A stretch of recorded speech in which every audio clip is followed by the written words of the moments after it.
Shalom, shalom, libota na nzambe. Shalom, shalom, na pesibino ba shalom ebele na kombo na Yesu Masia. Nzamba za malamu, nzamba za kitoko, nzamba za bolingo. Aza nzamba nguya nyonso asali biso isungo lukat na mukolo alelo na pusa na lisusu liboso bandaku na bino. Na nzela mateya oyo, na nzela telefone na yo, na nzela TV na yo. Omona nge siko zali, oza mutu nesengo. Yango nde liloba na nzambe. Nzambe vraiment pambola bino mingi ya pambola bino. Na kombo na Yesu Masia tokangi misu. Po tozala tobondela avant kobanda prédication na biso, tobondeli na kombo na Yesu. Yahweh Nzambe, papa na biso na lola topesi yo merci. Yahweh Nzambe, merci mingi Nzambe na nga na bikamwa na ngolo sali ngai papa. Ya kopusa na isu mukolo lelo liboso bana na yo ebele po ya koloba na par na yo. Merci Nzambe na sepeli kembolo kumwe zongelo tinda ki lilobe kangola ki tika liloba lelo kangola libota na yo Nzambo sunga biso nyonso Nzambe ete maîtrise de soi na yo ezali kona bomo ya moko na moko molimo mo santu na Nzambe asunga moko na moko akoyoka pe kosalela lilobo ebota bambume bele kati na libota na yo na kombo na Yesu Masia. Amen, amen, amen. Amen, amen, libota na Nzambe na pesi bino ba shalom, ba shalom. Lisusu na kombo na Yesu, oza mutu nesengo yo mutopusani na pokwa lelo. Pona koyoka maloba na Nzambe ya mukona lelo, Nzambe apambola bino, mingi penjo oza mutu nesengo, balobi atinda ki liloba, lilobe kangola ki lilobe biksa ki liloba nde, ye moko Nzambe. Yango anatindi ngai na kati na pokwa na lelo, ya solo ya koloba na par na ye, zala branche Nzamba kozanga te kolobela okati na pokwa lelo, na kombo na Yesu Masia. Ya solo libota na Nzambe tozolobela penza mikolo tobandaki depuis last week kolobela ka maîtrise de soi sur la maîtrise de soi. Maîtrise de soi, maîtrise de soi, lelo vraiment tolobela ba conséquences du manque de la maîtrise de soi. Les conséquences du manque de la maîtrise de soi. Nde biso tolobela penzo Nzamba tshekati na ngai ya ko partager na biso ba conséquences nini za kana mutu azangi maîtrise de soi. Eza nini ya solo avant leka mbala moko poto lobela ngo totanga nano ezali définition na biso définition maîtrise de soi. Maîtrise de soi ngo tolobela ka maîtrise de soi lingi koloba nini na yeba na okotanga définition na kombo na Yesu Masia. Définition maîtrise de soi est la capacité qu'a un être humain de dominer ou de contrôler ses émotions, ses sentiments et ses réactions dans différentes circonstances de la vie. Et sa capacité moko ezali kati na mutu ya ko dominer, ya ko contrôler ba émotion na ye, ko contrôler ba réaction na ye, ko contrôler ba sentiment na ye na différentes ba sortes de vie nyonso différentes sortes circonstances à vie. Nyonso ezali na kati na bomo na biso mutu ayeba ndenge ezali bona circonstances nyonso ya kati ya vie ayeba ko se contrôler. Nde maîtrise de soi, capacité moko mutu azana ngo na kati na ye. Oya koyeba ko se contrôler ba réaction na ye, koyeba ko se contrôler na kati na makambo nyonso eyela kabiso na kati na se na moyo, na ba sentiment, réaction, na ba émotion. Nyonso eko eyela biso na kati na se na moyo makambo ezala kebele na kati ya mukili o muto ko se contrôler ndenge nini na be mention nyonso tozaka ngo okozwa news moko makambo ndene muto okozala a se contrôler capacité wana eza kati ya mutu nde babengi yango ka yango wana nde maîtrise de soi. Muto ozala na capacité ya ko se contrôler ye moko nde maîtrise de soi libota na Nzambe na mwa muke définition yango wana nde maîtrise de soi. Ya solo libota na Nzambe toloba ki banda last week to ba ko loba semaine uti koleka ete maîtrise de soi est très important na kati ya bomo ya bato. Maîtrise de soi est vraiment très important. Eza kaka pona ba na Nzambe te mususu alobaka lobe eza pona ba na Nzambe na moni pona ngai maîtrise de soi na okoza na ngote o kuna nda okoza na ngote ko pointer mutu te alobaki na kati ya bomo ina biso nyonso nde biso tozali tozana besoin to need maîtrise de soi. Et si kanyon soyo zali bevenement na elinge lobateka na kati église na nzambe te, na kati ya mokilio mobimba ndengo zali, na kati ya libota na yo kozaka na besoin maîtrise de soi, muto ya bali aza na besoin maîtrise de soi. Oza mubali na yo pe oni di maîtrise de soi ndeni na kovanda na e, mwasi na yo oni di maîtrise de soi, oza na besoin maîtrise de soi. Kati na bana na yo oza na besoin maîtrise de soi. Et si ko ozali na kati ya compagnie, moko yo sala ka maîtrise de soi eza très important. Na ba domaine nyonso ya vie, maîtrise de soi eza nécessaire libota na nzambe. Oko loba te kaka na batu moko te biso nyonso toza na besoin maîtrise de soi.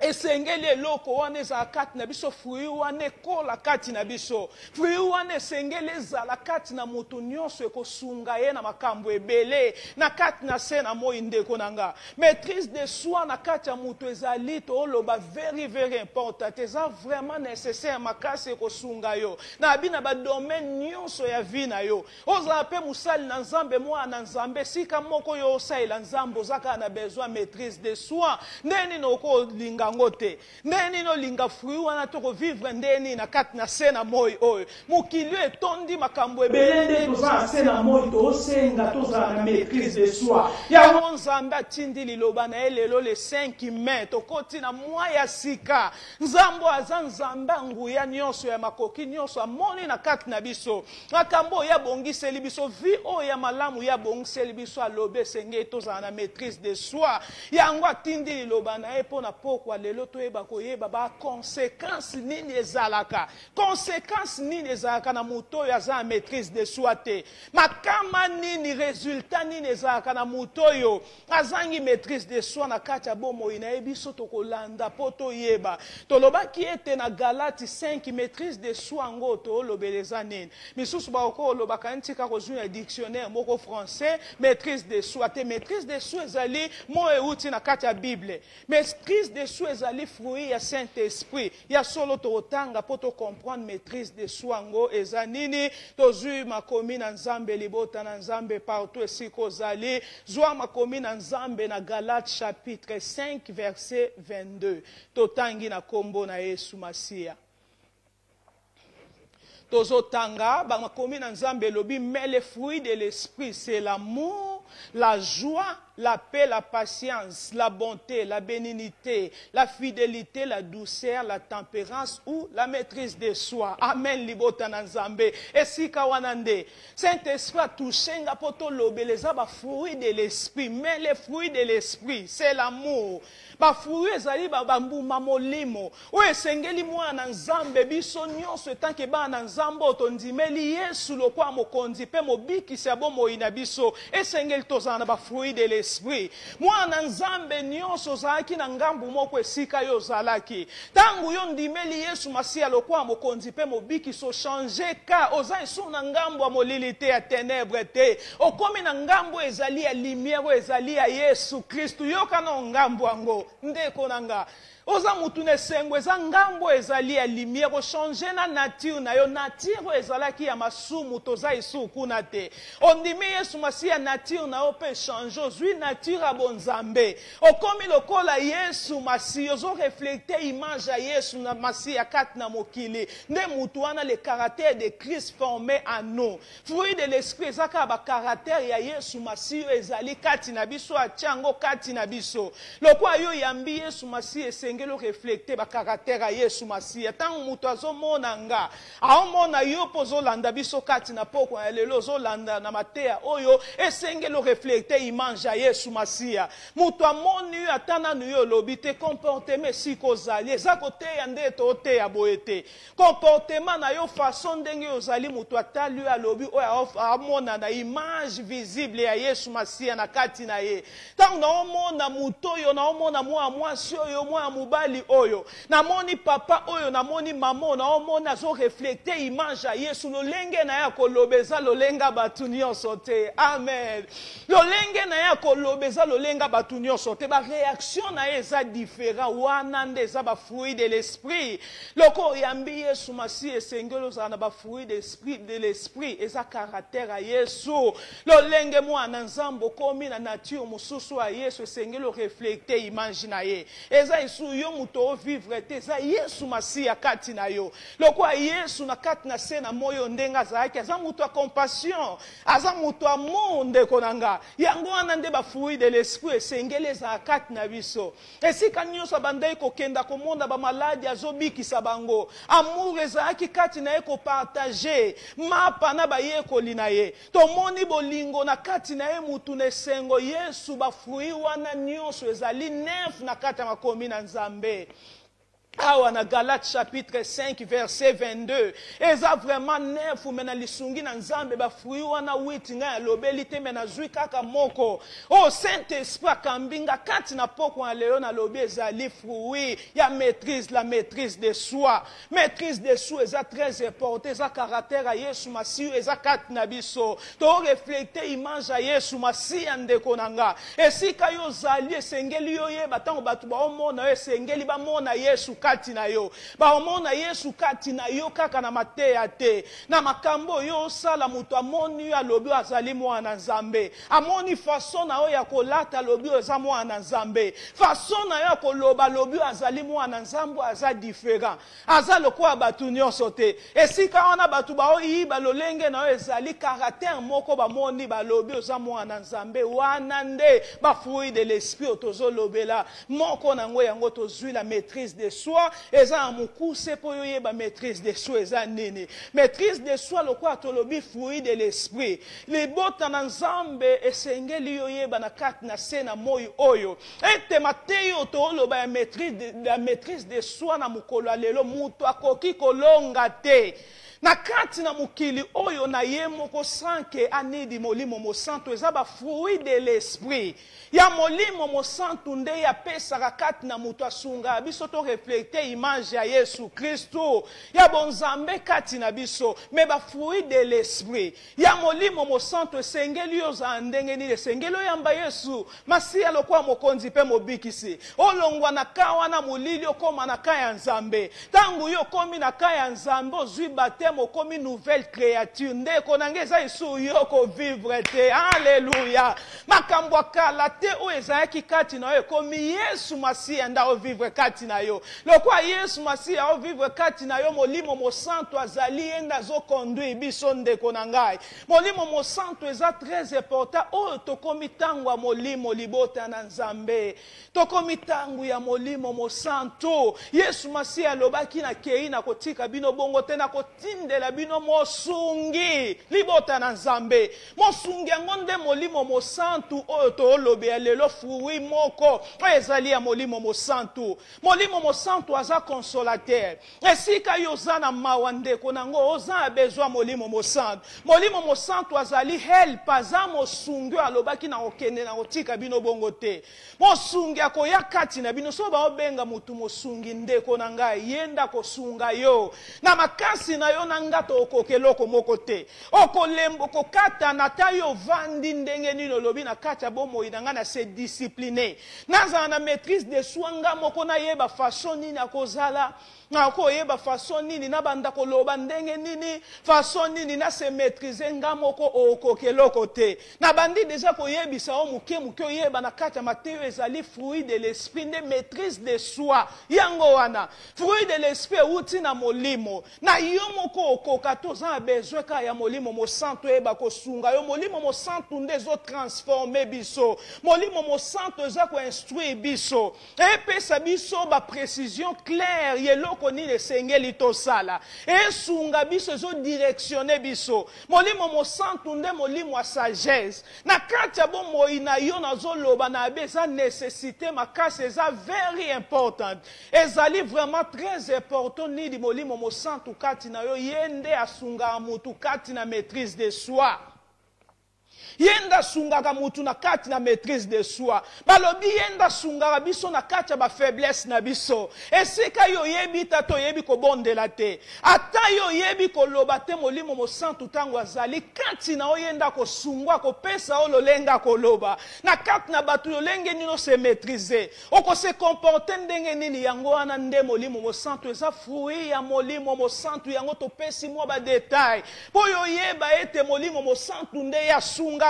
eza fruit ya molimo mo santu na yo moko na nga moko tokoka toza besoin molimo mo santu azala tout moment nga bomo ina biso ya lala te mais tout moment zala na elamusa molimo mo santu azala amina yo na kotanga makomi na nzambe na kobondela tout moment molimo mo santu yo moko komona bando direction ya kopesa yo lolenge ya kozala lolenge nzamba lingi ende guide na biso molimo mo santu ndaza guide na biso molimo mo santu aza enseignant molimo mo santu nde help na biso aza mosungi molimo mo santu akosunga yo enseignant malamu esika yo okoka to lio tunaka batu na omona maîtrise de soi na okosala ndenge nini na omona aza manka maîtrise de soi pusana pa molimo mo santu eza fruit de l'esprit akosunga yo akopesa yo makasi yenda akosunga yo oyeba lolenge nini akozala nzambe akosepela na mwa moke po toyeba maîtrise de soi tobi fruit de l'esprit o ezali molimo mo santu yango wana nde maîtrise de soi yenda sungaka yenda tambwisaka molimo mo santu ndaza enseignant malamu molimo mo santu ndaza guide malamu lokwa tom na biso sikoto za molimo mo santu awalakisa onzela esika yo lembi apesi yo makasi siko yebi t'enseignant ye wana aza ba rôle ebele azosala kati na bomoi na biso libota na nzambe yango wana ya mokuse otokolo ba fruit de l'esprit ezali la maîtrise de soi lelo na kati ya mokona lelo vraiment nzambe aye kopusa biso po akolobela penze ezali les conséquences du manque de la maîtrise de soi toloba ba conséquences nango ya kozanga maîtrise de soi na kati ya bomo ya mutu ndeko nanga ezalaka ndenge nini na kati ya vie ya mutu ba dégâts ezebele ba dégâts ezali ebele soki ozangi maîtrise de soi na kati na yo so nga nazangi maîtrise de soi na kati na nga ba dégâts ezebele na mokili oyo tovandi ndeko na nga mutu nyonso okoloba ta mosusu esika nga na vanda ta nazalaki na nga malamu na kati ya vie na nga esika nga na vandi babaka koyina ngai tala babaka kobenga nga kombo boye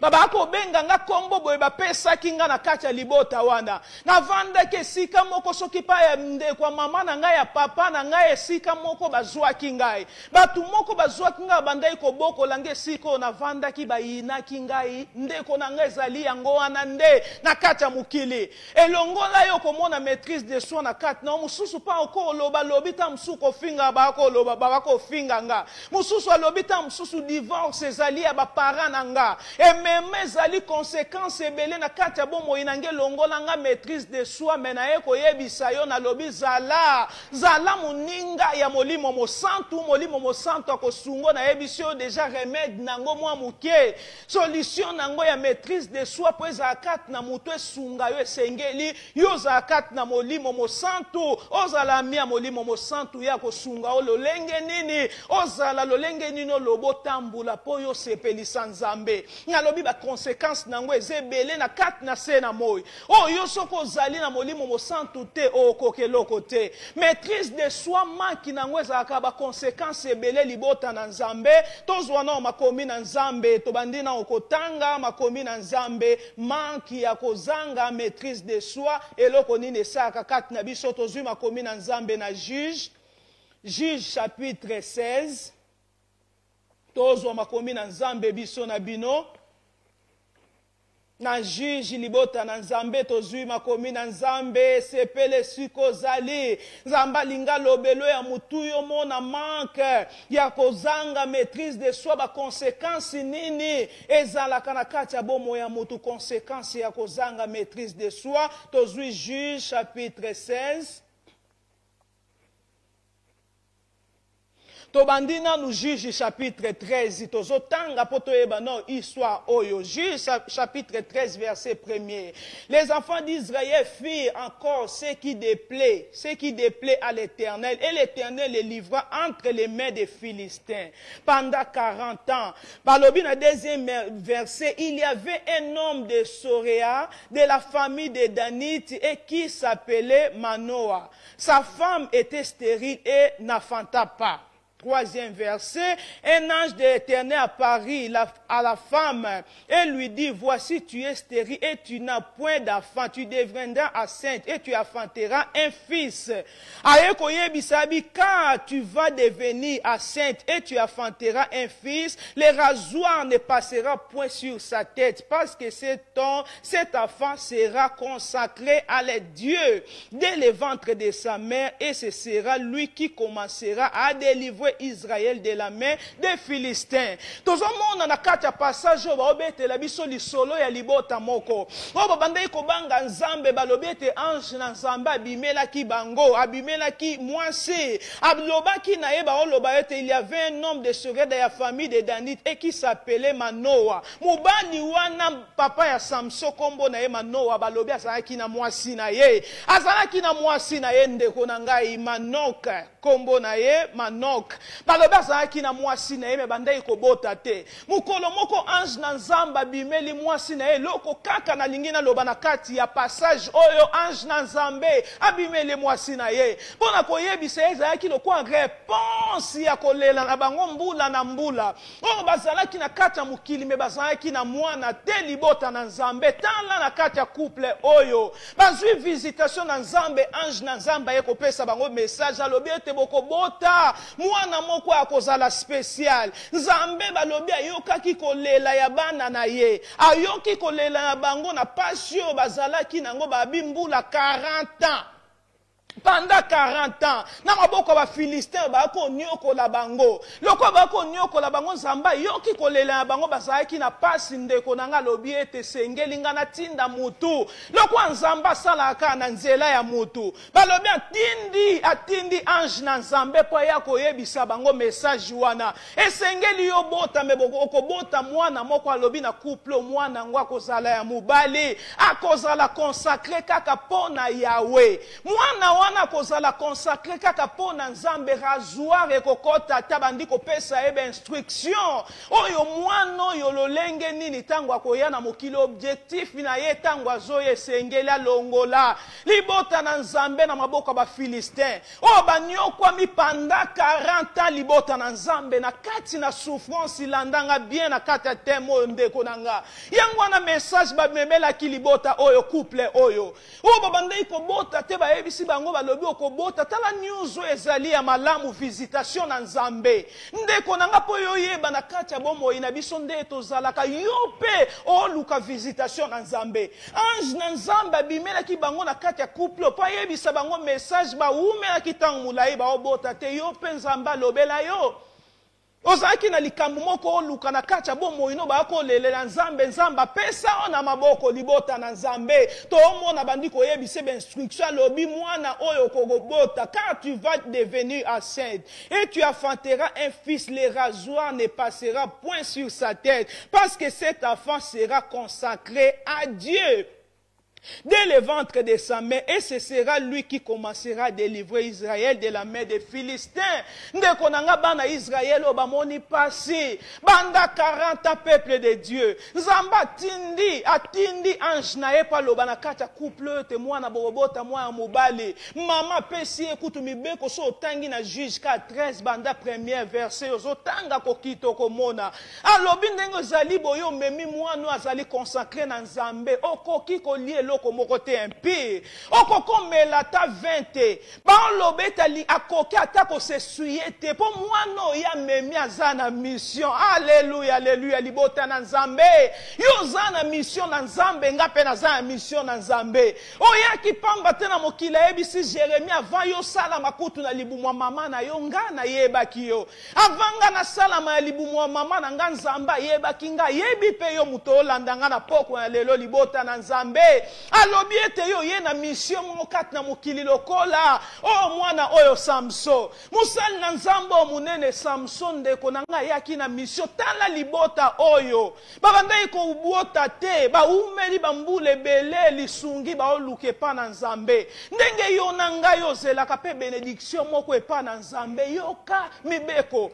ange na nzamba eko yebisa bango boko sala boete boko sala boete poza spécial libota na nzamba yo za spécial ngape na za spécial ndenge Samson bapesa ki mibeko yo poza consacré na nzambe olongwa deja na kawana mulili ona lobaki liboso ye na kaya nzambe nature ya mabe ozaki nango liboso deja longo komi na nature ya bonzambe caractère moko ya lolenge ya mwana nzambe ndeko na ngai nzamba yoka kipeko lela na yo ngeli biso totambula ndenge nini tangu yo ye na caractère ye na kaya nzambe lolenge na biso akotambula koza ndenge nini ndeko na nga lolenge na biso akolobe koza ndeni banda na libumwa mama na ye deja bapesa ki mibeko ndenge nini Samson akoki kozala komela te kosala boete esengeli yo tosango kokota kuna te sengeli mama wana respecter makambu nyonso ange na nzamba yebisaki etomoni na se mama wana respectaki siko tolongwe tokeka na Juge wana chapitre 16 verset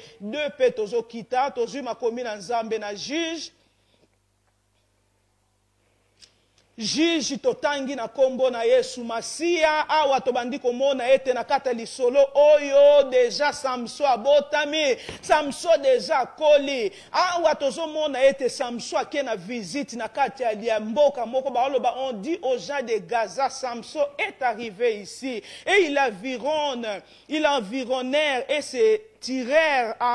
en embuscade toute la nuit à la porte de la ville et restèrent tranquilles toute la nuit, disait au point de jour. Amen, amen.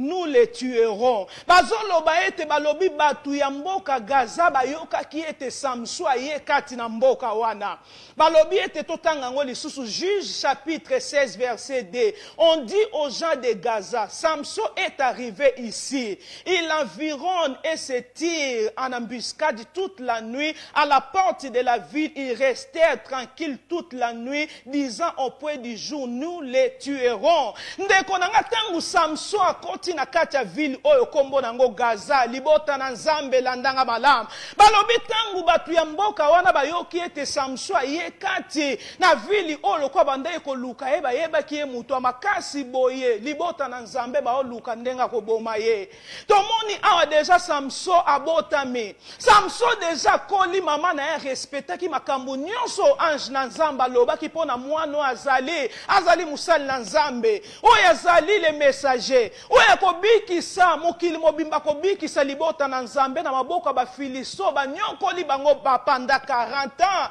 yo pozali missionnaire libota na nzambo ye na kati ya mission na kati na se na moi oyo esengeli ndenge nini yozala esengeli nga ndenge nini nazala ndeko na nga poto ye na kati ya mission na se na moi nzamba yebaki yo ndenge mama wana na likati ya libota wana ya Manok nzamba yebaki bango aponaki bango a visiter bango ayebisi bango ba principe nzambe pa yebaki yo tangu yo yambi Yesu ayebisi yo pe ba principe esengelo tambula boye tozomona tangu ya koti na kati ya mboka wana baoloba Gaza tomoni nde ba préparer embuscade pona Samson bazozela eka balobi na tongo au point de lui tuer et puis po baboma Samson bakozela ilibota na nzambe ngolo yo zana ngo na kati ya bomo ina ngolo ngana zana ngo esengeli to batela ngolo na nzambe libota na nzambe bisika nyonso ezali ya kokende te bisika nyonso ezali ya kokota te lolenge na biso ya kolobe sengele za lolenge mususu ndeko nanga tokende kaka soki nzambe alingi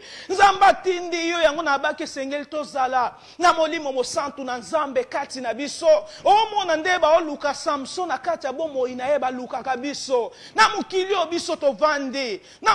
biso tovandi baluka biso na ka enemi loko lokola biso toye na kati ya mission ya lingaka bundisa biso menzamba pesa biso de bokonzi ndeko nanga balobi baoluka baoloba babi tokoboma ye biso tokoboma ye baluka biso bongo tala Samson awa libota na Nzambe baoloba ete Samson na 4e verset baoloba Samson alingi mwasi moko kuna ndeko nanga Samson demera kusa soko tangi kaka na Juge chapitre 16 ozokita na kata histoire na beta kamba mona Juge 16 wana ozokita yo komona balobi ete Samson na kata mboka wana vandi bakoka kite pona koboma ye me ye moko Samson aye kolinga mwasi moko kombo na ye Dalida kombo na ye Delila aye kolinga Delila ndeko na ngai oza interdit ozali consacré pona Nzambe yoza mise à part pona Nzambe oko sala bongo te tomoni awe loko ni na oloba na bi Samson oyo nga na yebisi bino biso nso toyebi lisolo azalaki consacré na Nzambe azalaki na mission moko ya Nzambe kati na ye pona kobikisa libota na Nzambe ta Samson aye kolinga mutu manque maîtrise de soi aye kotia Delila ya kati ya bomoi na ye tomoni mission na Nzambe ezalaki na kati ya Samson Delila lokola azalaki mutu moko missionnaire amabe pa détruire bomoi na ye libota na Nzambe alukia ye bakoyebisa ye lobi yebisanga makasi no ezalaka wapata resistaki aye kosuka ye koyebisa ye libota na Nzambe tomoni Samson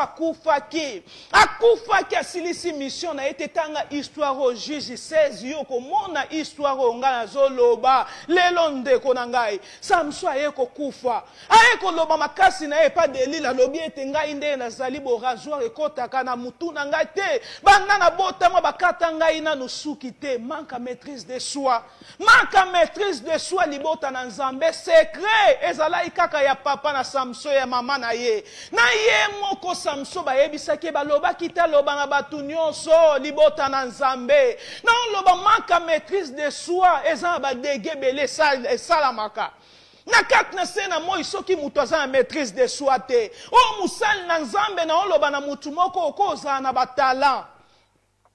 na kati ya bomoi na yo ndeko nanga okozala yo penza Nzambe abenga olokwa Samson ndenga azalaki ozali rasoir ekata toza na interdit esika nini yo okokota esika nini okokota te makomi na Nzambe pe mission nini Nzambe apesaki yo na kati na sena moi toye komona Samson na mboko yake itunaka Nzambe yebaka molimo mosantu linga molimo mosantu akonduire yo l'action esika okokende tomona na mboka wana esika yakendaki nde Samson aye kolinga mwasi Delila koti na kati ya Bible akwa isi mukonzi munene akwa isi musali na Nzambe munene azalaki na bilaka na Nzambe kati na elibota na Nzambe tokeba toza na maîtrise de soi na kati na biso manque maîtrise de soi eza ba degebele Samson aye koloba toye komona ba Philistin o bamona ki ete ya koti na mboka Gaza kaka na mboko espamba ya kotaki babandi koluka ndenga oboma ye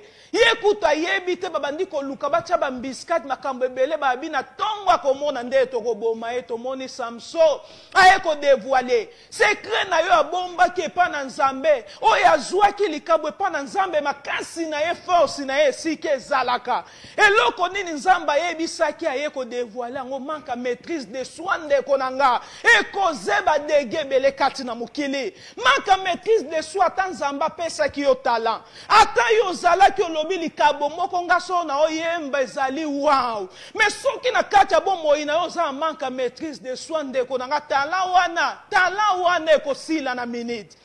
tala wane koke ozala kokweya na minute oye koyembe esika moko babetisi yo kaka libaku esika yo kenda koyebe esengeli babongisa biloko ezala boyo kokuta ndenge yo kanaki te mutu azwi kanda libota na Nzambe manque maîtrise de soi ezali badegebele musali na Nzambe tala musali na Nzambe munene na kati na sena moyo ayaki na mission ya kokangola libota na Nzambe ayaki na mission bato baleli mingi ndenge yo nanga toza na kati na sena moyo soki ozangi maîtrise de soi manque maîtrise de soi na kati ya bomoi na biso ezali lokwa mutuka ndeko nanga mutuka te eza ya sika bapesi yo na kati ya maboko mutu atambwisaka yebi libota na Nzambe mutuka soko oza nango frein eza te Na kati ya mutuka wana badega nini esalama na kati ya mutuka ndeko nanga. Badega nini kosalama na mutu azana mutuka me ya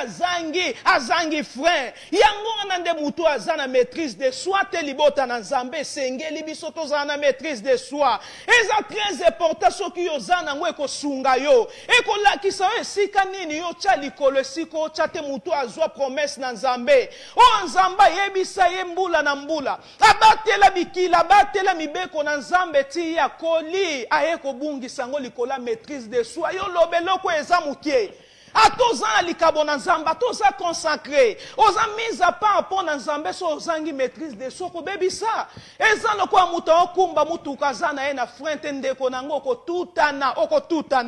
Okotutana kalate po frezate na minute muke obimo tuti mutu kabatu frezate sika nini yoko se retenir. Libota na Nzambe sengeli tokebe za ba degebele. Yebaka manque maîtrise de soi koti saka ba division na kat na sena moy. Ndeko nanga manque ya maîtrise de soi. Na kat ya bomo ina mutu ba division ebele na kat ya libota. Bozanki na bino malamu ndeko nanga mutu apesi yo ka kanda. Lika moko basali yo na kat ya bomo ino lokola mutu wana salinge loko wana o libota na Nzambe. Ekoti division na kat na bino manque maîtrise de soi. Soki mutu azana ngote longola mutu na présence na Nzambe. Eko panza libota na bino soki mutu azana ngote o kaka yo kaki. Misusu na kati ya bomo ina lobi ngai na linga te basimbe loko wana yo za mwana Nzambe mozana ba parti mususu yo lingaka te. Ba kozala kosimba te na kati ya bomo ina yo. Personnalité na nga basimbi. Mutu wana ndenge ezali bo alobi likam na nga simbi personnalité na nga ti lelo. Yo za personnalité sika moko na kati ya bomo ina yo wana ezali soko simbi ye mutu a changer libota na Nzambe. Fruit de l'esprit nezali maîtrise de soi. Maîtrise de soi nezali fruit de l'esprit. O biso to manifesta ngo na kati ya mokili ba caractère ya mwana Nzambe. Lolenge Yesu Masiya azalaki siko ba caractère na ekati na biso. Tango biso to oza na caractère abongo nde batu ba omona ete biso tozali ya Nzambe. Mokili bakoyeba biso sika biso tozali ata na kati ya libota na yo. Makambo ba osala yo zomona pende injustice yango na kati ya misu na yo. Otali penza bolobi makambo ba osala ngamelo kwa balingi ngate. Tango mususu po likambu moko yo yebite. Obota mata mususu santé zali na pasi. Ba otala kaka ba olinga o wana zali santé malamu. Mususu pe ekozala pona mbongo o wana pesa bango bazomona ba para na yo zali na mbonga malonga te. Oyo ko pesa bango bakotisa ko ina kati na yo ndeko na nga yango te eko sala etozanga maîtrise de soi na kati na yo yango te eko sala ndeko na nga manka maîtrise de soi ko kotisa division esengeli yo zala na maîtrise de soi na kati na osoke ezali te ndeko na nga balobi kande ba ina yo po yo zanga mbongo ba ina yo pona likambo moko etapi moko yo leka nango na kati ya bomo ino yo yo kibongo okozalo sili kolobi mbala moko lokwa balobi na nga otomboki mbala moko ndeko nango bebisi manka maîtrise de soi libote kabwani liboto ezalaki malamu libota na Nzambe manka maîtrise de soi eza ba accident belé salamaka lokwa ya circulation ya mutuka mutazo kumba ndeko nanga mususu likola kando be likambu moko ayoki alobi na okende pa muto ya lobi kombo nanga yoka libota na Nzambe mutu nde tozali boye ndenge yozali na nzoto na Nzambe asali yo mutu ochange eloko te libota na Nzambe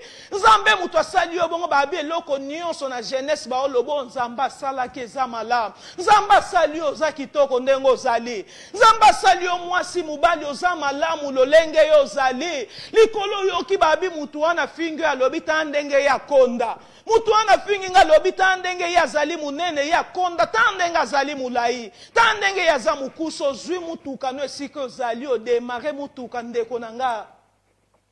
Poyo kende pa mutu wana lobi lelo akoyoka nga koyeba lokwa ya lobi bongo na kati ya vi na nga ya koyeba nga kokende okende kuna accident manka maîtrise de soi manka maîtrise de soi libota na Nzambe ekozaka badege bele na kati ya bomo ya mutu ndeko na nga so ozangi maîtrise de soi okozanga mutu a eni na kati ya bomo ina yo manka maîtrise de soi chaka mutu azala na eni na kati na epo fruit de l'esprit ezate amour lokwa ezate eni nde na kati ya mutu balobi na nga likambo wana lokola ya lobi na nga na kangi likambo na kati ya mutema na kolimbisa ete lokola ya sali ngai boye na kolimbisa ete manque ya maîtrise de soi etie yo na kati ya mutema no komi na haine ndeko na nga manque ya maîtrise de soi ebelisaka ebelisaka ndeko nanga mutu avandi makanisi etondi ye na kati ya mutema makanisi etondi ye na kati ya mutu ndenge ezali bo pourquoi baoloba kombo nanga pourquoi mutu asali nga boye avandi ndeko nanga okozala kobela manque ya maîtrise de soi ekobelisa yo okobela ta dépression ozangi maîtrise de soi maladi ebelo ekomi ya souci tension ndeko nanga manque ya maîtrise de soi na likambo yo omona ebele ndeko nanga konéglige teme oyo te manque ya maîtrise de soi ekoze makambo ebele na kati ya bomoi ya mutu ndeko nanga nzambe abenga yo ntango mosusu ezali na kati ya kompani na kati ya kompani wana na nzela mutu nzambe atya yo na kati ya kompani wana mutu oyo amema yo na kati ya kompani na kozanga maîtrise de soi mokomosu alobeli yo so olingala asali yo likambo moko so ndeni ni yo pozangaki maîtrise de soi répondre ebongo esika bakosunga yo na bana na yo libota na nzambe manque ya maîtrise de soi ekolongola mutu musala oyo ezalaki ya malamu mpo na ye nzambe abongisaki mpo na ye ndeko nango okozwa perte na kati ya bomoi na yo musala wana nde bakosunga yo libota na nzambe o manque ya maîtrise de soi mutu nini oyokanga kati na pokwa ya lelo nzambe atindi lilobo ayebi yo mpe ayebi ngai ayebi makambo nini ya bongisa ya malamu mpo na biso me soki ozangi maîtrise de soi libota na nzambe maîtrise de soi eza te kati na yo ata lolenge nini na mona mutu na kati ya bomoi oyo alobi ete ye aza na kati ya libala na kati ya libala lokola mobali asali mabe ndeko na nga longwe na libala auti kobota longwe na libala po akenda lobi lokola mobali oyo asali nga boye asundoli na mwana o libota na nzambe manque ya maîtrise de soi kanda ekoti mutu mutema esika ye pa akendaki kuna akei kobala ndeko na nga okende sika musu apres bana okei kobala kuna esika ye akendaki okutana mpe na mobali mususu oyo azali kutu mobulu koleka oyo yo boyaki ndeko na nga ntango mususu wana okangaki eka na mwasi mokolo wana okuna okei okutana na basi ebele eloko nini osali manque ya maîtrise de soi ekoboma mutu libala manque ya maîtrise de soi tomona bato kolongola baalliance likambo muki o discussion ekoti kati na bino mibale na kati ya couple mutu azwi alliance na ye alobi alliance oyo na kolata lisusu te manque ya maîtrise de soi azwi alliance abwaki lelo na kati ya toilette nga na otya baalliance oyo abwaki ndeko na nga maîtrise de soi manki nango ekobebiselo makambo ebele okateli mutu lingala mutu ozalaki na ye na relation ya bien obosani wana azali chefu na yo ya mosala oyo wana azali yaya na yo epa na ye azali yaya oyo wana aza mama na yo na kati na libota manque ya maîtrise de soi ndeko na nge emema division emema division na kati na bato ndeko na nga libala oyo nzambe apesaki oyo bundi bandakalo bakobelela nzambe ete nzambe yasunga yo na kati ya bomoi na yo nzambe ayokeli yo mawa libota na nzambe apesi yo libala malamu oyo osimbi na kati na maboko bato ebele baoluka baobelela nzambe apesi yo manque ya maîtrise de soi yango nde na ye kolobela kati na pokwa lelo bakonsekansi nini esalamaka na manque ya maîtrise de soi mutu ayoki likambo ya bongo lokola ya lobi na ngai boye mobali oyo ya lobi na ngai boye mwasi oyo boye baalliance nyonso na longoli ye wana bwaki ndeko na ngai ntango obwaki mbala moko na malobo okoko se maîtriser te obwaki olobi libala oyo esili manque ya maîtrise de soi ekobomela mutu libala manque ya maîtrise de soi ekolongola respect pas moi c'est pas mobile manque ya maîtrise de soi esala badege ebele ndeko na ngai esengeli tozala na maîtrise de soi c'est calme nde nalobaki nalobi na kati ya histoire wana na oloba ete bamemeli yesu mwasi oyo bakutaki ye na mobali mosusu tala pression bato bazalaki nango ya komema mabanga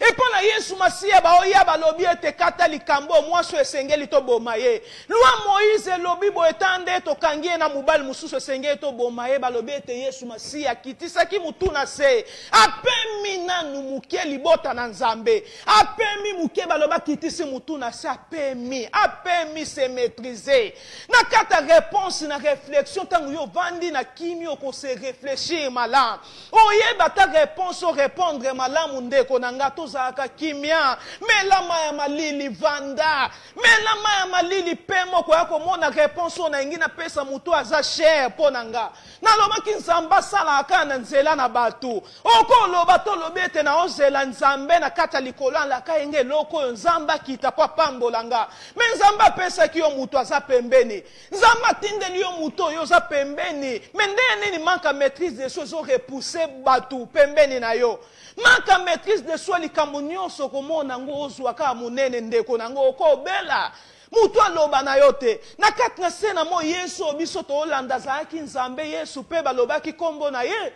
misu ba ofinga e Belzebul baloba zana ekutu mwana Nzambe ta zabo ya za magicien mukolo nino mona ki Yesu Masia répondre po balobi miyeba oyo zali o miyebi oyo zali ko se maîtriser libota na Nzambe okolanda to batu ba oloba maîtrise de soi ko servio eko biki satabana oyo boti ndeko nanga mutu deja zana kati na sena moy ye moko mona mwana kaka sali mabe manki ya maîtrise de soi liloba ya bimisi na bana na ye oya boti bana oya boti likola likambu kaka ya mukie bana basali ya lobi ndenge ezali bobino lokwa bosali nga na kata vina bino bomona esu malamu te omona manka maîtrise de soi loko nini esalaka ndeko nanga na kata bomo ya mutu ndeko nanga manka maîtrise de soi za makambo ebele ba danger belo mutu ezalaka yebi na ko détruire mabota yebi na ko tia ba divorce na kata ba famille respect na mutu ekozala te ekozala respect na kata vina yo na ngai so to zangi maîtrise de soi okome sika mo bo ba préparer likambo bango babongisi balobi nde ezali bozela kende pa na ye bongo lobela ye ngakata likambo wana meka yo loko okome loko moko biloko akolia balobi meka yo komona ndenga ko réagir mbala moko tozwa ye batu bavandi ndeko nanga baye kaka balobi po ba préparer ba ningisa mutema na yo po vandi oyebe loko te mutu aye kosaloka réaction moko réponse kaka lobi mbala moko azuyo yango wana eloko ba préparer ko komi jouer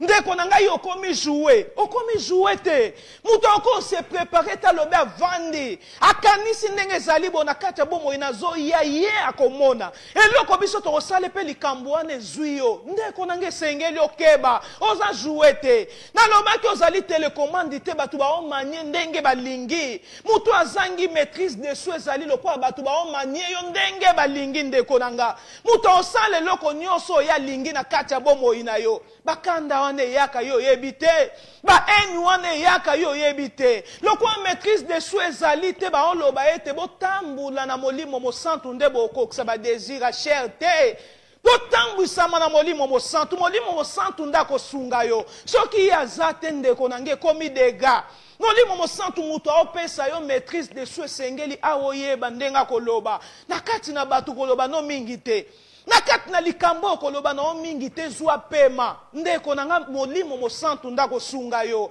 omona vandi na likambo mutu aye abongisaki likambo na ye alobi nde na lobaki mutu alobi makambo na ye nde babetaki babi penda to salela ye likambo nde tozali boto mema ye kana kata likambo balobi nde mutu longoli makoloke ata un mot mutu ayoki yo te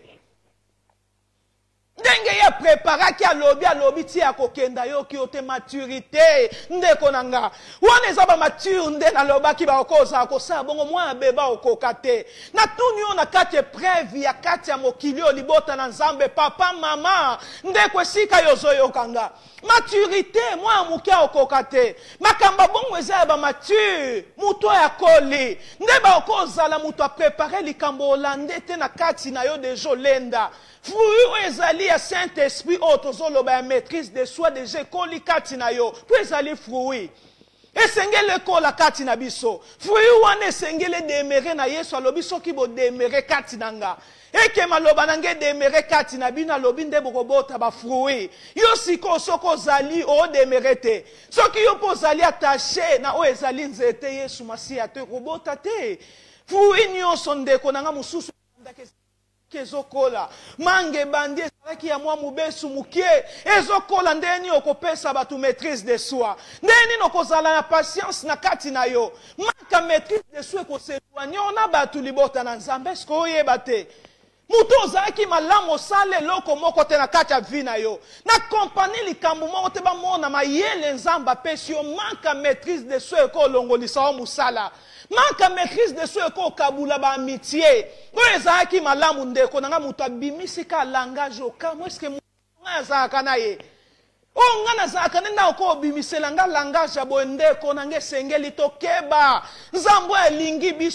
biso ata oza na don oza na talent mais soki ozangi maîtrise de soi okobebisa likambo Nzambe apesa yo bandakala ndeko nanga okobebisa likambo Nzambe apesa yo esengeli tovandaka likambo mosusu koreagir te mutu azwika afoni na ye abengi oyo mpe réaction mbala moko répondre molimo mosantu esengeli azala kati na biso apesa biso maîtrise de soi ovandi otali bolobi ete na valeur nanga nde navandi boye nga eyebi liloba ya Nzambe eske na kati ya bato esengeli nga na répondre na kati ya likambo oyo na kati ya bato esengeli nga na loba na kati ya likambo oyo mutu asiliki komona ata parent mutu asiliki esika moko azwi ba passeport abana na ye oye moko abimisa mbongo likolo akanda bandi kopasula ba passeport wana ndeko nanga ba dégâts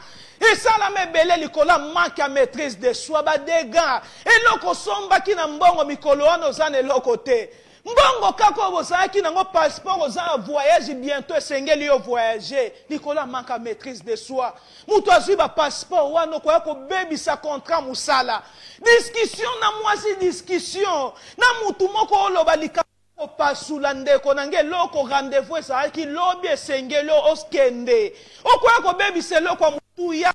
wana ozalaki nango nde rendez-vous na yo pasuli yango likolo akanda ndeko nanga yo so okande yo kakose maîtriser te kanda soki ye esengeli likambo ekanda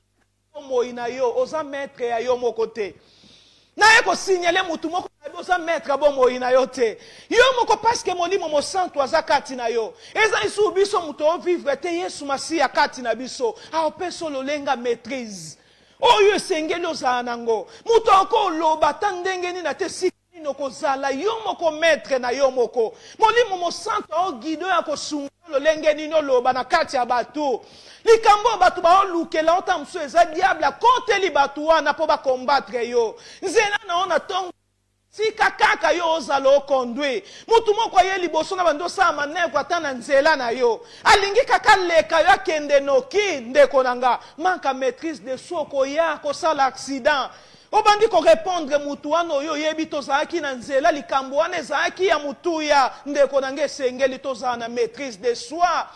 libota na Nzambe ekosunga mingi badege ezali ebele badivorce ekota na kati ya bafamille mutu azalaki ndaku nde nalobaki botongi bandakala boumeli liboso ya Nzambe boumeli na kobelela Nzambe Nzambe sunga biso na kati ya likambo Nzambe asungi bino Nzambe asunga biso na kati ya likambo Nzambe asungi bino ta mosusu oye poto oye pandeko na yo ovanda manque ya maîtrise de soi yo umelaki ntango molai mpo ya kozwa vision ozwi to bakolelela Nzambe asungi esika yo maka maîtrise de soi ndeko nanga mutu wana bengisaki yo bobebani maka maîtrise de soi to yo change olobi basi combien soki eloko wana kaka eza kati na oyo ekobebisa makambo ebele soki yo oza na esika moko domaine moko na kati ya bomoi na yo obe eloko moko na kati ya vi na yo baoko osimba te ndeko na ngai maka maîtrise de soi ekolongola honneur na yo maka maîtrise de soi ekolongola respect bato barespectaka yo maka maîtrise de soi ndeko nango oza na respecte bato baokamwa babandi kotala babi eske ezali ka muto biso toyebaka eske ezali muto ye abangaka Nzambe ye muto aoreagir boye kopusa mpe bato mosika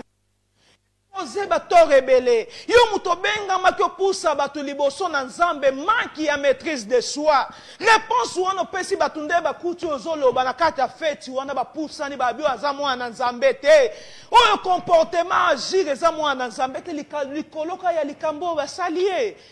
manque maîtrise de soi eko kotele boa réagir boye pousi batu musika na nzambe alors que biso esenge to refléter image na nzambe esika nini yo kokende na kati na se na moi oyo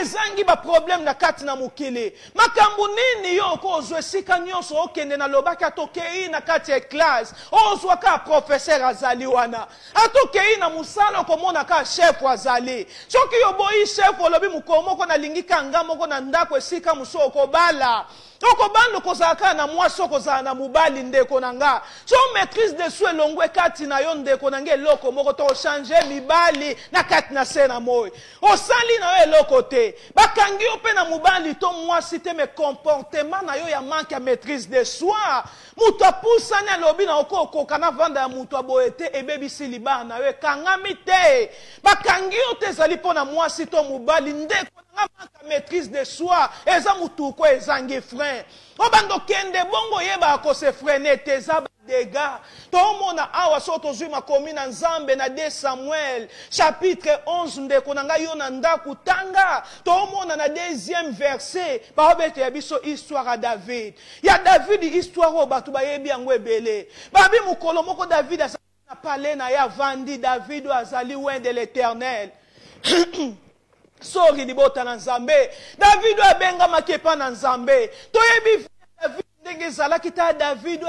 kikoboko la bibuele banyama. Azanga kitina ta nzambe ndenga zuyeti akomi na bukonze. Na bukonze sika David akomi balobi azotambula na palais. Tanga na Rwanda 2 Samuel chapitre 11 verset 2 tiko kita na 5 komona histoire na zoloba. Balobi ete kuna David sika zalaki bandi kotambula obeta tu na kacha palais na ye. Kobua kaka miso aye komona mwasi ya serviteur na ye. Tala ndenga mona kia eko lula mwasi wana tindi batu yo tanga okomona histoire alobete bobengela nga mwasi wana za nani. Baeko yebisa ya zali ya serviteur na yo. Tala zali ya mutu na yo musala. Alobi mwasi ya nani eko tuna ba renseignement bibo kende bobengela nga endeko na nga. Komona kaka David amona ki manque maîtrise de soi. Mutu azali mopona mina nzambe. Oya zanga kitandenga zalaki na libota na ebi ngambe bazalaki ebele. Tamba oya kopona David bingambe zalaki ye babosa ni kutu ye. Babosa ni ata David na kata libota na eba para babosa ni mwana zalaki na ye moindre deva bandeko na ye menzamba po kikaka ye tala na kacha palais sika zalaki manque maîtrise de soi nala kisa ondenge ko koze ba dégâts ato benga makina nzambe ata yo zaline loko na nzambe soko se maîtriser to ko bebise loko wana ozwi yango ya mutu yo ezali précieux nzamba loko ti yo na ngai sika yo pozalaki babi David aluli mwasi wana bandai ko sokola amoni ena musika luliye ndeko nangata eko komisa David tina mukuse ayako bimana mwasi wana lobi ete bobengela nga mwasi na David ayeko kushe na mwasi wana ya soda na ye libota na nzambe to eko mona David musali na nzamba kwei Akwe nzamba sepelite pour nini eko koma tina degré au manque à maîtrise de soi, c'est maîtriser libota na nzambe, c'est maîtriser siko zali. Et si quand nous sommes musala c'est maîtriser to yoko mona nzamba tinda ki prophète Nathan. Pona ko yebisa yete na sepelite, David silisika wana ta yoko boma tina mubali na ya tindie na bitumba musika. Alobe sengeli yoke kuna bitumbe sika yeba ki bitumbe za makasi serviteur wana soda na ye wana kende ko kufa kuna na bitumbo zomona maka maîtrise de soi likambo ezalaki muke ya osala kaka tambula pale na ye komona soko se maîtriser te ndeko nango za mutu nini mutu loko anyama eloko nyonso bando zalele kela ona kati na sena moyo okokende wapi esika nyonso omona kaka bato makambu moko me yoza mwana nzambo za ba principe oko sa makambu nyonso te oza consacrer na nzambe libota na nzambe sengeli tokeba David eko bomisa ti mubalo inosa yo muto zwi mwasi na ye otinda eli susu na kati ya bitumba kuna makasi babi mutu wana kufa ki makila na mutu ndeko nanga kosakana te na kozanga maîtrise de soi ba conséquence nango ezebele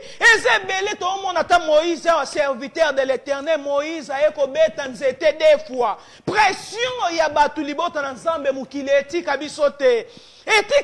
me biso za molimo mo santo ezali zo dominer kati na biso Esengeli maîtrise de soi pour aller dominer na kati na yo esengeli molimo mo santu ya mata. Makamu na nzoto ekita kati na yo. Omona place molimo mo santu ekomato bando mona opesa o maîtrise na makambu nyonso. Yo balo koko sala bongo tala ke lula mwasi ube mubali na mutu nzamba pesanga mwasi to mubali na nga na sukeli wana na okoza na sala iso eloko musute Moïse ayokaki mungongo na nzamba yebisi alobi beta nzete mbala moko azwi pression ya bato ayoki bato tala ye kotosa bango abeti nzete defwa pression azangi kotosa nzambe nzamba ye koyebiso moni mboka kana yo moni yango mokokota te libota na nzambe très dangereux. Na lobeza danger makasi conséquence en manque à maîtrise de soi. Oh comme si kon nzambe destina ki te pona yo. Libalo nzamba bongsa ke mubala oko bayo na ki fiançailles. Akangi yo na mubali mususu te mamoni comportement na yo. Réaction na yo façon réagir muto atali a lobi te toza fiançailles. Na kata mwasi aboto na okokate. Esengenga na tika yo manke libala wana. Mwana e pa ba parent. Comportement ni noza nango pa ba parent mwana. Yo zali na kata ndaku na ba parent ba oyebiso likambo moko conseil moko yo boyi. Koyoko boyi koyoka ba parent na yo. Manque ya maîtrise de soi ça lieu désobéissance et pas ba parent na yo aux yeux obimi. Okateli moboti na yo abota yo. Lingala diable ba désir a chair. Ezobenda yo yo koloba réponse moko mabe pa parent na yo azaki na ba idée malamu po na yo. Ndeko nango yo kokende sika vina yo pe bebi kuna libota na nzambe sengeli bisoto se maîtriser toza na maîtrise de soi libota na nzambe ba conséquences nango ezebele ezo bebi sa makambo ebele manka maîtrise de soi na kati ya bomoi na biso ba relation batu bakokima yo ndeko na ngai na ba langage na nzambe mususu ka lobi boye ndeko na yo mokundi matolobi mwana nzambe eko ayebi nzambe comportement na biso bongo epusa biso musika na nzambe Moïse ayeko yoka batu pression ya batu abeti deux fois to landa te manka maîtrise de soi kokota kana te manka maîtrise de soi ko bima na mwasi na yo discussion na mubali kanda mwa muke yo ano zwi voiture obo demaro ke sala accident kufi okufa siko okendo yebite likolo manki ya ko se maîtriser muto ayeko kufa na tango o nzamba ponela kiete Samson asisi mission na ete Samson eko kufa likola nini manka maîtrise de soi. Esika kenda ki na mboka on objectif na eza mususu akomi kuna eko linga se maîtriser ndeko nanga. Manka maîtrise de soi ko zanga ngonde ko bando silika. Bon moi na eza lokwa yo moko te batunde ba okomande yo. Ba désir a chair ezo komando zo sala makambo yo lingite. O se retrouve lobi na sali loko nini onga na sali. Eloko nini onga na sali manka maîtrise de soi. Ekote li okomona ka désir moko muto osa likambo na ye. Omboni kaka mutu na kata nzelo silike liye kaka boye. Manka maîtrise de soi eko chayo zanga kimia. Okomi maladi na kata mutema likolo mona ki mutu wana resi ndeko nanga ba désir a chair. Esengeli molimu eko la kata na biso. Manka maîtrise de soi to omona kayen. Kaye awa na kata Bible désir na ye komi ya mabeli likolo leki na ya bel ndeko nanga likolo offrande o ya belo ezalaki accepté pa na nzambe ay komona lobi pourquoi ye nzamba ndi mofrandi na ya ye ko boma ndeko na ye manque ya maîtrise de soi malgré nzamba yebisaki elibota na nzambe ezaba degebela bomi mutu leki na ye makila moko manque ya maîtrise de soi eko saliso likambo moko eko talo lobi o bapasi nyonso nga na moni na tangi boyenga ba ko luka musalo na zwi manque ya maîtrise de soi réponse moko eko loba na mutu a regretté chef na yo BBC manque maîtrise de soi dans le département no kambo za musali na nzambe mwana nzambe partout atonk su ango ndenge ni manque maîtrise de soi okoma na destinité okoma toko suka na nzelo bando silika na kata mukili okokende wapi lobo kende sika bato bazate ya bakufi okutaka na bato esika nyonso ozali nalobaki ato boyo olobi na kata vi na nga nalingi mpa baparent te mokolo moko ovanda epa na yo me oluka mpe mosala okokende ndeko na nga mokolo moko yo okozala te esika moko na kati ya kompani oyamba mpe bato so oboyi mpa baparent okutaka na bato soko olobi na kati eglize kuna nde ezali mabe esengeli nga nazala te ovandi na ndako obima kaka okesomba eloko mpa bato osala pe musala mukolo moko bisika nyonso na entourage na oso koza maka maîtrise de soi bando bebisa kaka amitié amitié bando vanda te libota na nzambe yango ezalaki message na ngai ya mukolo na lelo ndeko na nga maka maîtrise de soi ekolongola o respect o bato bande ekorespecte yo mutu alobi na ye kaka bo balobi likambo moko po epesa okanda ube ye briskema mutu atali yo na veste ndenge olataki me réaction o mutu aye komona yo komi na nga fongoli misu mutu onda omema mesa bo po apanza my God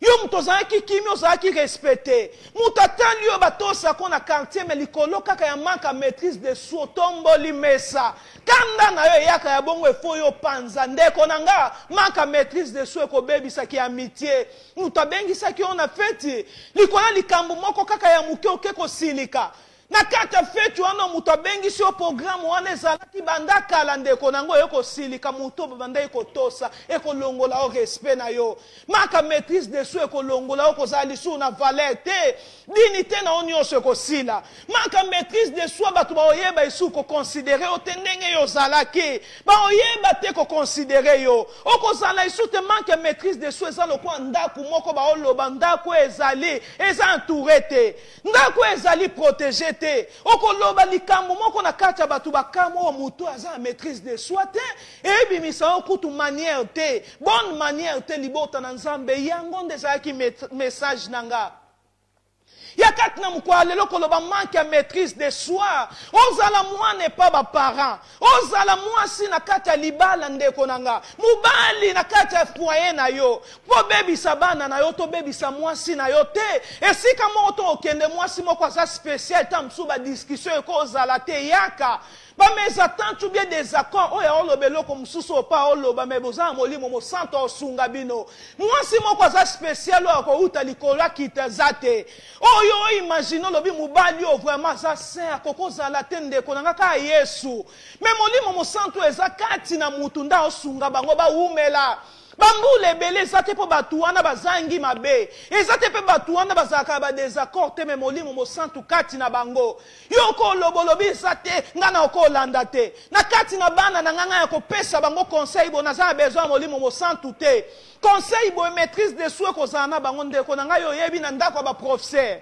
na ndako ya baprofesseur ata mutu apesaka cours soki ndeni ya éducation mwana boyi koyoka mwana professeur akomi bandi mwana professeur mutu apesaka cours éducation ndeko na ngai eza mpona conseil na yo te yo yebi kopesa conseil malamu te bato bayebi baleki yo me mwana yo kaka te mpona conseil wana maîtrise de soi kotela mutu esengeli bonzambe eza kati na mutu bamama batanga te bapapa batanga te me bonzambe eza kati na bango mwana oyoka liloba ya nzambe tellement foyer wana eza na bonzambe na kati mwana yo kokomona kotosa na makasi na yo te nalingi na ba maîtrise de soi kokoka te na mayele na yo okolisa mutu obovanda na mwasi to na mobali ube ovanda kati na baninga na barelation na yo ube ovanda kati na compagnon umeli ton église libota na nzambe okoka yo moko tosenga molimo mosantu alobi ete na nzela molimo mosantu nde kosunga bino molimo mosantu aza guide ye nde azali mosungi aza helpa na biso ye mutu aosunga biso na bafaiblesse na biso apesa biso makasi molimo mosantu aosunga yo aopesa yo lolenga koloba ozala mature na kati ya bato obanda olobaloba pambapamba te okoreflechir eloko foloba okobatela mpe libota na yo ozala na maîtrise ata likambo moko oyeba ndenge orépondre na mobali na yo na bana na yo okoprotege bango yango nde ezalaki message na nga mokolo ya lelo nzambe okopesa yo don nzambe okopesa yo talent ata oza consacré ndenge nini na nzambe ndenge samso azalaki me manque ya maîtrise de soi mutuka sans frein mutuka ozokumba eza sans frein badege ebele ndeko na nga kande bando yelo pamba o bando silika ba eni pamba malade bando sala ona kati ya santé ata onction oza nango na minute muke okoma na destiné na yo te samso akufi avant age nzambe abongisaki mpo na ye samso akufi avant mission nzambe atindaki ya sala abotamaki na mission ndenge yo mpo ozali ndenge mpe nazali batela mission bache kati na yo toyeba ko accomplir ango kozwa temo lokwa moindre te eza très important bato babengama Zambe bato nzamba pona ki bango lelo bakomo tanga kwa ina mutu wana bato bapona maki na nzambe likola manka maîtrise de soi basala ba dega moko ko regretter dega moko simbi mutu abilanga jonga na lobi na kata libalo nga mutu na bomi musalo na zaki na nga na bebisi musalo kata liboto ba yambinga nga mutu na répondre ba liboto bayamba kinga ibio nga na vanda kinga na bimisi ba secret na bango boy musal na nzambo okoza kokamo obinga na bimisi likambo ya mwana oya yebisa kinga desordre koti na kata foyer bato ezali ponga na lobi ememaka ba dégâts ba conséquences ebele ba famille panzana basanga nzambe basuka na nzela musal na nzambe akomi na mission na eti na suka to nzamba lobaki eloko ezali ne bandelité vaut mieux la fin d'une chose que son commencement soukande ezali kambu celui qui persévérera jusqu'à la fin sera sauvé mission nzamba tindio ezapo yo suka na nzela te soko suki na nzela nde nzamba tinda ki yo tende ko nango sali eloko te diable nda régner sengeli yo to sanzambe tambula ya maîtrise de soi conséquence nango ezali ebelo nga na énumérer za mukie conséquence nango ezaka ba dégâts kolela ba désolation ba famille panzana mabote panzana makambu yo mona pasi ebeba likola manka maîtrise de soi likola manka maîtrise de soi eza très important ngonde lilobo nzambe atinda kina mukona lelo pona partager na biso esika yo zali yo muto yo ki liloba oyo zamba tinda ka liloba po kango la biso atindi lilobo na débit ya moi au demain po yo zala kaka te conséquence à maîtrise de soi ba kokwelela yo te ezala pe para bomo ino ata yo zala ki bongo oko changer po yo zwa conscience oyeba ete ba conséquences za kebele sengeli frené esengeli ngana mela mai esengeli ngana zana kimia makambo yo ngana uti kotange komela biso te nde posa na nzambe aoyebisa biso te po biso to kwena kata makambo wana likola manka maîtrise de soi za likona bombo ina biso te lokola Adam ayoka ki mungongo Eve azanga ki maîtrise de soi ayeko liambu mata conséquence bat ba souffrir na mukila lelo likola manka maîtrise de soi po ba yeko yebisa e pa diable ye pa moni ete mbuma qui bien aeko tana munoko maka bon sentie makambo nzamba lobaki malgré nzamba lobaki me banaliser likambo nzamba lobaki po koyoka mungongo mutu mususu maka maîtrise de soi et salo yoka mingongo batu nyoso mutu ayeko kosa makambo na kata foyer na yo po ndimi mutu abengi yo muketa loba likambo na mwana na oyo ano siliko bandiko finga mwana na telefone omoino mwana yete maka maîtrise de soi ko pusa mwana ya bima koma bandili banda oko pusa mobali ya vi na yo nzamba tinde eki oto mwasi na yo likola manka maîtrise de soi relation eko kabwana likola manka maîtrise de soi yango wana ba conséquences nango eza danger nzamba lingi tatindi lilobo poto yo kabiso to se maîtriser poto mona loboko na nzambe to mona kembo na nzambe to kangi miso sika to zali na bondeli na kombo na Yesu Masia Yahweh Nzambe na biso na bikamwa topesi yo merci. Merci Nzambe Père éternel otinda ki liloba lilobe kangola ki Nzambe malam. Papa na biso na bilembo Nzambe liloba na yo. Otinda ki na mukwa lelo Nzambe conséquence en manque à maîtrise de soins Nzambe zaka ba danger belé. Mais yo lingete mutu Nzamba comme na conséquence te. Oye ko prévenir biso Nzamba afin que biso to comme na conséquence en manque à maîtrise de soi te. Conséquence moko tamabeba koyela biso yawe sunga libota na yo ebele biso nyonso toyoki mungongo na nga Nzambe batu nyonso ebele bayoki mungongo na nga travers message Nzambe oyeba kosunga posa na yo ezali ete biso to se maîtriser na ba domaine nyonso a vie na biso afin que to exceller afin que Nzambe na bikamwa makambo yo chakati na biso eba oke musika pe to koma na suka Nzambe ti mukolo yo koya to mona yo Nzambe to suka na nzela te sunga biso Nzambe be na batu bayoki message molimo mo santu na Nzambe yondo za helper yondo zali guide na biso yo zali consolateur oza meilleur enseignant yondo yebi ko enseigner mutu malamu na biso moto okokate kozwa mokano Nzambe to za na maîtrise de soi sans yo molimo mo santu sunga moko sunga batu ebele sunga peuple no ebele ba yoki lilobo ete molimo mo santu na Nzambe eba ko sunga moko na moko ete maîtrise de soi eba ko za kati na yazwa yo lokola muninga ya tout moment ayeba kotanga maloba na nzambe libota na yo nzambe ayeba kozana communion na yo a tout moment ete molimo mosantu yo sunga ye oyeba koenseigner lolenge nini akoloba lolenge nini akusengeli ayeba koreagir na tango nyonso nzambe ya bemotion na tango nzambe makambo na se na moyo Seigneur na baliwa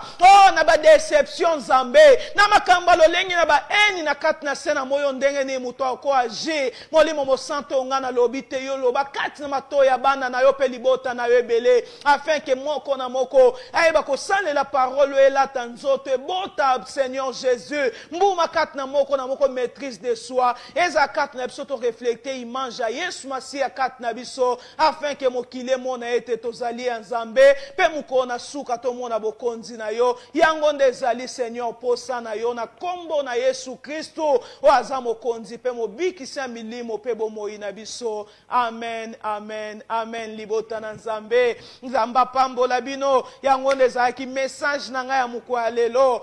les conséquences du manque de la maîtrise de soi nzambe apambola bino na yebi ete maîtrise de soi ekoti na bandako ebele ba conséquences wana eza mpona biso te mais biso maîtrise de soi ekoti kati na biso tokomi kimia tokomi koyeba kose maîtriser devant makambo nyonso na kati na mokili oyo na ba news nyonso na ba message nyonso na ba vie na biso molimo mosantu aza kati na biso akose maîtriser biso tokoyeba ndenga koreagir na kombo na Yesu Masia